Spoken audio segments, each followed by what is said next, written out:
এবং গোল মুখ মায়ের এই ধরনের যে ঘট তো সুন্দর করে সাজানো গোছানো ভাস্কর প্রদীপ পূজ্য পাল তার প্রতিমা হয়ে থাকে। এখানে এই ফুলের আলপনাটা খুব ভালো করে করা হয়। পুজোর ফল যেহেতু আমার ভাগ্যে। কত ভিড় এখানে! এই বছরের শ্রীভূমির ভিড়টার কথা মনে আছে? আমি দেখিয়েছিলাম একদম প্রথম দিন, একবার উদ্বোধনের দিনকার আমি দেখিয়েছিলাম। আমি ছিলাম একদম এই মানে গেস্ট যারা যেখানে থাকে সেখানটাতে ছিলাম। মারাত্মক ভিড় ছিল। আর আজকে হচ্ছে লক্ষ্মী পুজো, পুজো শেষ, লক্ষ্মী পুজো মানে মা অলরেডি রয়েছেন প্যান্ডেলে। আজকে তোমাদেরকে দেখাবো শ্রীভূমির লক্ষ্মী পুজো, সেটাও কতটা জাঁকজমকপূর্ণ হয়। পুজোর সময় ধরো যারা আসতে পারেনি ভিড়ে কচি কাঁচা নিয়ে চলে এসছে এই লাস্ট বারের মতো শ্রীভূমির মণ্ডপ দর্শন করতে। প্রতিমা তো বিসর্জন অলরেডি হয়ে গেছে, তোমরা দেখে নিয়েছো ভিডিওতে কীভাবে বিসর্জন হয়, সেটাও তুমি দেখতে পারো। আমি বিসর্জনের ভিডিওটাও রয়েছে। আজও কিন্তু লাইট জ্বলছে এবং বাইরের লাইটগুলোও জ্বলছে, মানে এই মানে রাস্তার যে লাইটগুলো রয়েছে সেই লাইটগুলোও জ্বলছে। এমন না যে শুধুমাত্র মণ্ডপের লাইট জ্বলছে বাইরেটা ফিকে, এমনটা নয় কিন্তু। এবার চলো বরং ধীরে ধীরে ভিতরটাতে যাওয়া যাক, ভিতরটা কিভাবে সাজানো হয়েছে। আর পুজো তো শুরু হবে, সেটা তোমাদেরকে দেখাই একটুখানি। মানুষজন কিন্তু আসে, দেখছেন লক্ষ্মী পুজো, দেখছেন মানুষজন। প্রত্যেকবারই আমরা দেখে থাকি মাঝের অংশটাতে ফুলের একটা আলপনা থাকে, মানে দুর্গাপুজোর সময় তো, খুঁটি পুজোর সময় তো আমরা দেখেছি। এখানে এই ফুলের আলপনাটা খুব ভালো করে করা হয়, সুন্দর করে করা হয়। যেখানে এবছর যেটা রাখা হয়েছে লক্ষ্মী দেবীর ঘট রাখা রয়েছে এবং স্বস্তিক চিহ্ন, তারপর লক্ষ্মী দেবীর পায়ের অংশ, সেটা কিন্তু এইভাবে কিন্তু পুরো ব্যাপারটা সাজানো হয়েছে। অনেক রকমের ফুল দিয়ে করা হয়েছে, বেশিরভাগটাই গাঁদা ফুল দেখতে পাচ্ছি, এখানে জুঁই ফুলও রয়েছে। এটা ঘিরে রাখা হয়েছে কারণ এটা তো মানুষজন আসছেন, তারা দর্শন করছেন, তো কোনো রকম সমস্যা যেন না হয় সেটার কারণের জন্যই। তুমি জাস্ট ভাবো এই জায়গাটা একটা সপ্তাহে কি ছিল, কতটা মানুষের ভিড় ছিল। হ্যাঁ, তো পুজো শেষ, আবারও একটা বছরের অপেক্ষা। মানুষজন এই মা লক্ষ্মীর যে ছবি সেটা তুলছেন। আমি একটু তোমাদেরকে এবার দেখাই যে শ্রীভূমিতে লক্ষ্মী ঠাকুর, লক্ষ্মী পুজোর যে আরাধনা হয় সেটাও কতটা সুন্দরভাবে করা হয়ে থাকে প্রত্যেক বছর। মা দুর্গার আগমন থেকে শুরু করে বিসর্জন এবং লক্ষ্মী পুজো সবটাই আমি তোমাদেরকে দেখালাম, প্রত্যেক বাড়ি দেখাই, এবারও দেখাচ্ছি।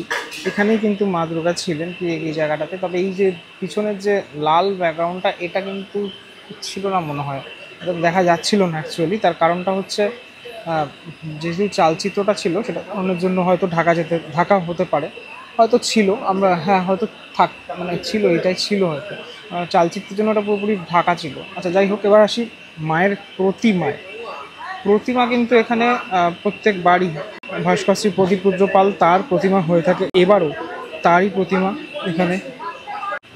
এবং আমরা মা লক্ষ্মীর যে মুখটা সেটা দেখো তোমরা, কতটা মিষ্টি, কতটা সুন্দরভাবে সাজানো, এবং গয়নাগাটিও খুব সুন্দরভাবে এখানে কিন্তু সাজানো হয়েছে। এই মুকুটটা দেখো, মুকুটে অনেক কারুকার্য রয়েছে, ঠিক আছে। এই ওপরের অংশ অবধি উঠে গেছে মুকুটের পার্টটা। প্রত্যেক বছরের যে ডিজাইনটা সেটা আলাদা হয়ে থাকে, তার কারণ এবারের যে ব্যাপারটা সেটা এখানে পুরোপুরি ফুল দিয়ে সাজানো, এরকম একটা সিংহাসন করা, সিংহাসনটা টোটালটাই এরকম ফুল দিয়ে সাজানো, দুপাশে এরকম ডিজাইন করা, সেটাতেও ফুল রয়েছে। পিছনের যে চালচিত্রটা সেটা খানিকটা ঠিক এরকম, মানে একদম সাবেকি যে চালচিত্র দেখতে পাওয়া যায় সেরকমভাবেই পুরোপুরি রেডি করা হয়েছে এবছরের মা লক্ষ্মীকে। এবং মা লক্ষ্মীর পরনে এই যে তোমরা বেনারসি দেখতে পাচ্ছ, লাল রঙের বেনারসি শাড়ি, সেটা কিন্তু খুব মানিয়েছে, সুন্দরভাবে মানিয়েছে। লক্ষ্মী দেবীর বাহন পেঁচা, তাকেও কিন্তু খুব সুন্দরভাবে সাজানো হয়েছে। হাতে মায়ের হাতে যে যে ঘট রয়েছে, যে ঘট থেকে থাকে। ওভারঅল বিষয়টা দেখতে কিন্তু খানিকটা ঠিক এরকম লাগছে। পুজোর জন্য বসে পড়েছেন যারা মহিলারা রয়েছেন, এবং তারাই টোটাল এই দায়িত্ব নিয়ে এই কাজটা করে থাকেন। পুজোটা এখানে খুব মানে আড়ম্বরের সাথে, খুব নিষ্ঠার সাথে করা হয়, যেটা সবথেকে বেশি জরুরি। আমি যদি একটু এই সাইড থেকে দেখাই, লুকটা দেখো, মানে তুমি যে সাইড থেকেই দেখবে না কেন, মানে ভাস্কর প্রদীপ পূজ্য পাল তার যে প্রতিমা, তার প্রতিমার মধ্যে যে আলাদাই একটা ছাপ, সেটা কিন্তু তুমি লক্ষ্য করতে পারবে। এবং গোল মুখ মায়ের সুন্দরভাবে সাজানো। এবং দেখো এখানে ধীরে ধীরে পুজোর সমস্ত সামগ্রী সেগুলো কিন্তু আনা হচ্ছে, পুজোর জন্য যেগুলো ব্যবহার করা হবে। শ্রীভূমি মানে এটাই, দর্শনার্থীরা কিন্তু এই শেষ দিনেও এসে পুরোটাই স্মৃতি তাকে ক্যামেরাবন্দি করতে চাইছেন, তার কারণ প্রত্যেক বছরের স্মৃতি ক্যামেরাবন্দি করাটাই কিন্তু মানে মাস্ট শ্রীভূমিতে অন্তত। আগে কি হতো, এরকম লক্ষ্মীর ঘটে টাকা জমানো হতো, এখন তো সেটা প্রায় অনেক বাড়িতে হয়, এখনও প্রায় এখন বলা যেতে পারে এই ধরনের যে ঘট সেখানে হয়ে থাকে, কিন্তু অনেক বাড়িতে আগে হতো, যে পরম্পরা আজও রয়ে গেছে। পূজার সমস্ত যে সামগ্রীগুলো রাখা রয়েছে এখানে, পূজা এখনও শুরু হয়নি বলা যেতে পারে।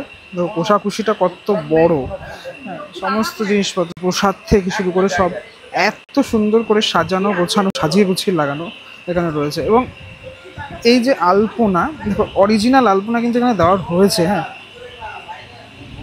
অরিজিনাল আলপনাটা এখানে দেওয়া হয়েছে, যে আলপনা বলা যেতে পারে এখন আর দেখতে পাওয়াই যায় না। মানে এখন তো সব স্টিকারের ব্যাপার স্যাপার, ঠিক আছে, এটা একটা আলাদা ফিল দেয়। হ্যাঁ, এই আলপনা দেখো, এই পুরো ব্যাপারটাকে পুরোপুরি অ্যারেঞ্জমেন্টটা যে করা হয়েছে এখানে, মানে পূজার প্রত্যেকটা পুজোতেই যে অ্যারেঞ্জমেন্টটা করা হয় না, এরকম সাজানো গোছানো থাকে, যেটার জন্য আরও বেশি ভালো লাগে দেখতে। এই অ্যাঙ্গেল থেকে দেখাচ্ছি তোমাদেরকে পূজার সমস্ত সামগ্রী এবং সাথে সাথে মা লক্ষ্মী, সবটাই অত্যন্ত সুন্দর লাগছে দেখতে। মঙ্গল ঘট এখানে রয়েছে, যে মঙ্গল ঘটটা সাজানো গোছানো। মাননীয় মন্ত্রী সুজিত বসু তিনি কিন্তু ইতিমধ্যে আসলেন, এবার পুজো শুরু হবে।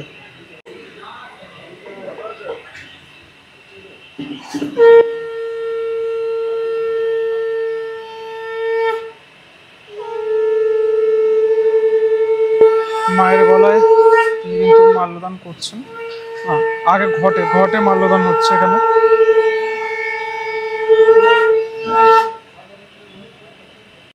ঠাকুরমশাই ইতিমধ্যে মন্ত্র উচ্চারণ করছেন, পুজো কিন্তু শুরু হয়ে গেল।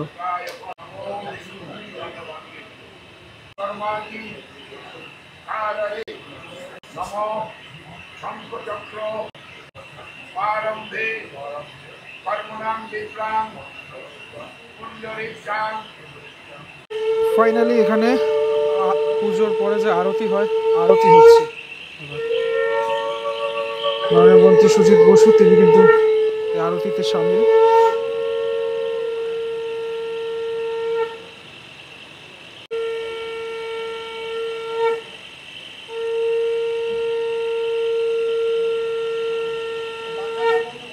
সত্যি এটাই একটা কিন্তু একটা ভালো ব্যাপার, ঠিক আছে। এই প্রত্যেক বছর আমি আসি এবং প্রত্যেকটা পুজো এখানে মহা সমারোহে পালিত হয়, এটাই কিন্তু একটা দারুণ জিনিস।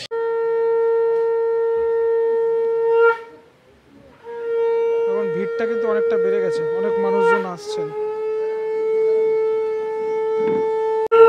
পুজোর সমস্ত রীতি মেনেই এখানে মহা সমারোহে এটা পালিত হয়।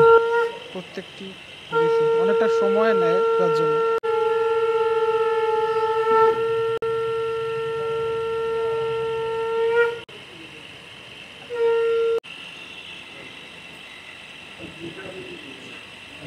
যখন প্রথমে এসেছিলাম এতটা ভিড় ছিল না, কিন্তু এখন দেখো কত ভিড় এখানে।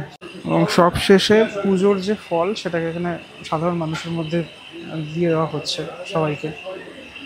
পুজো সম্পন্ন হলো, আর এই ফলের মধ্যে আমার ভাগ্যে, মানে পুজোর ফল যেহেতু আমার ভাগ্যে আমি পেয়েছি এটা। গতবার মানে আপেল পেয়েছিলাম, এবারে ফুটিটা। যাই হোক, মায়ের প্রসাদ যাই পাই না কেন সেটাই মানে গ্রহণ করতে হয়। আজকের ভিডিওটা এইটুকুই থাকলো। শ্রীভূমির লক্ষ্মী পুজো কীভাবে হয় সেটা তোমাদেরকে দেখালাম। পরবর্তী ভিডিওতে আবার দেখা হচ্ছে, আবার নতুন কিছুর সাথে নতুন রূপে তোমরা দেখতে পাবে। কালী পুজো তো আসছেই, আরও তাছাড়া অনেক জায়গার ভিডিও তোমরা দেখতে পাবে। চলো পরবর্তী ব্লগে দেখা হচ্ছে খুব শীঘ্রই, ততক্ষণের জন্য বিরতি নেবো। ভালো থেকো সবাই, টাটা।